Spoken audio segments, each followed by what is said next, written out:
আপনারা জেনে আনন্দিত হবেন যে আমরা হবিগঞ্জবাসী যাতে শান্তিপূর্ণভাবে বসবাস করতে পারে, মাদক মুক্ত হবিগঞ্জ গড়ার জন্য আমরা মাদকের বিরুদ্ধে জিরো টলারেন্স ঘোষণা করেছি।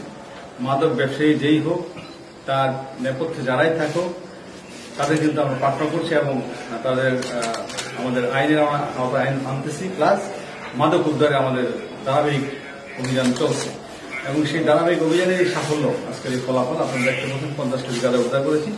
আমরা গাঁজা অর্থাৎ মাদক যেখানেই থাকুক, আমরা আমাদের গোপন তথ্যের ভিত্তিতে অর্থাৎ আমাদের জেলা পুলিশের বিভিন্ন গোয়েন্দা আমরা কাজ করছি।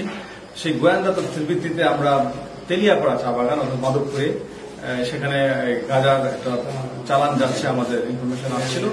সেই ইনফরমেশনের প্রেক্ষিতে আমাদের ডিবি টিম গাঁজার যে চালান যেখানে ছিল তার প্রান্তে পৌঁছানোর সাথে সাথেই বিশেষ করে যারা গাঁজার সাথে সরাসরি জড়িত অর্থ যোগানদাতা আশিক তাঁতি, সুজন মিয়া, সন্তোষ তাঁতি তারা ছিল।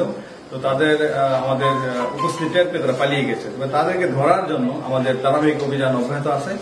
আমার বিশ্বাস যে আমাদের নেটওয়ার্কে সে চলে আসবে, তাদেরকে আমরা গ্রেফতার করতে সক্ষম করব। আমরা যারা জানি মাদকগুলো কিন্তু যে মাদক গাঁজা কিন্তু প্রচুর পরিমাণে আসা যাওয়া করে।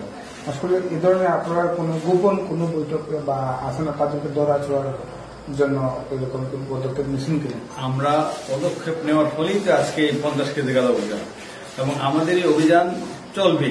আমরা গাঁজা ব্যবসায়ী প্লাস গাঁজা সেবনকারীদের বলবো যে আপনারা সঠিক এবং স্বাভাবিক পথে চলে আসুন। আমি আপনাদের মাধ্যমে গাঁজা কারবারি অর্থাৎ মাদক কারবারিদেরকে জানাতে চাই তারা যেন স্বাভাবিক জীবনযাপনে চলে আসে এবং এইসব ব্যবসা তারা হবিগঞ্জে করে শান্তি পাবে না। আমরা যেই করুক তাদেরকে আইনের আওতায় নিয়ে আসবো।